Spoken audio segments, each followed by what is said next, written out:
वफ़ाक़ जे तरफ़ां जेको सिंध जे जेके ॿेट आहिनि डिंगी ऐं भंडार उन्हनि ते जेके कब्ज़ा थी रहिया आहिनि उन जे ख़िलाफ़ सिंध तरक़ी पसंद पार्टी सरापा एहतजाज आहे। उन हवाले सां हिते जेके अॻवान आहिनि उन्हनि सां ॻाल्हाईंदासीं त उन्हनि जो उन हवाले सां छा चवणु आहे। जेके सिंध जा ॿेट आहिनि उहे सिंध जी मिल्कियत आहिनि। उन ते वफ़ाक़ जो जेको कब्ज़ो आहे या जेको सदारती ऑर्डिनेंस पास करायो कब्ज़ो करणु चाहिनि था उन जो असां परज़ोर लफ़्ज़नि में मज़म्मत कयूं था। ऐं ॿेट सिर्फ़ु सिंध जा आहिनि ऐं सिंधी क़ौम जा आहिनि। असां पंहिंजे ॿेटनि जी हिफ़ाज़त करण बि ॼाणूं था ऐं उन्हनि जी हिफ़ाज़त कंदासीं। ऐं इन लाइ 11 तारीख़ ते 11 अक्टूबर 2020 ते जेको सो सिंध तरक़ी पसंद पार्टी कराचीअ में गवर्नर हाउस जे अॻियां धरणो हणंदी ऐं दुनिया खे असां मैसेज ॾींदासीं त ही 5 करोड़ ग़ैरतमंद सिंधी पंहिंजी सिंध धरतीअ जे इंच इंच जी हिफ़ाज़त करे सघनि था।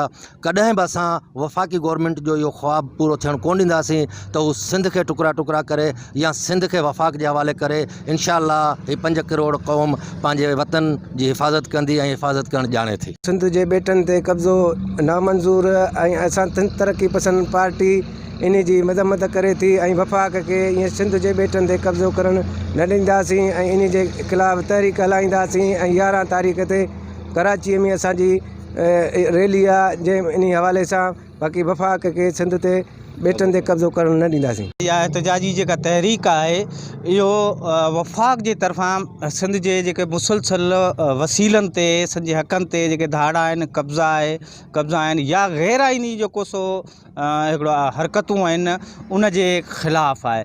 त बाबा हीअ जेको ॿेट आहिनि या वसीला आहिनि इहे सिंध जो हक़ आहिनि, सिंध जी मिल्कियत आहिनि। उन ते के बि ग़ैर आइनी फ़ैसिला असां न कंदासीं। इहो तव्हां जेके वफ़ाक़ जे तरफ़ां फेडरेशन जे जो जेको सिस्टम आहे उन जे सीने में तव्हां जेको सो हिकिड़ा छुरा हणी रहिया आहियो, उनखे जेको सो खंजर हणी रहिया आहियो।